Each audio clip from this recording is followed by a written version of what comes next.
আসসালামু আলাইকুম রহমতুল্লাহি ওয়া বারাকাতুহু। মহা আল্লাহ প্রদত্ত এক বিশেষ নিয়ামতের নাম মধু। মধুটা বিশ্বনবী সাল্লাল্লাহু আলাইহি সাল্লাম অত্যন্ত পছন্দ করতেন।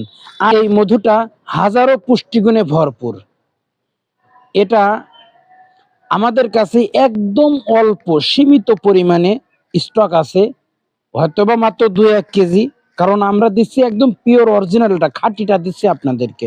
আপনারা যদি দেখে নিতে পারেন, এর সাথে এর ভিতরে হয়তোবা ভাবছেন কালো কালো এগুলো কি, এগুলো আপনাদের জন্য একটু কালো জিরে ব্যবস্থা করে দিয়েছে। এটা আপনাদের জন্য একটু হাদিয়া। যদি আপনারা নিতে চান আমাদের সাথে যোগাযোগ করতে পারেন স্ক্রিনে দেওয়া নাম্বারে। আমরা এটা খুব অল্প মূল্যে আপনাদেরকে সরবরাহ করছি। আমাদের কাছে অল্প 2-1 কেজি মাত্র আছে। যেহেতু অরিজিনাল প্রোডাক্ট, খুব বেশি দেওয়া যাবে না, আর খুব বেশি নেই আন্দাজে তো বলে আমাদের লাভ নাই, ঠিক না? আন্দাজে বলে লাভ নাই, অল্প কিছু সামান্য মাত্র আছে।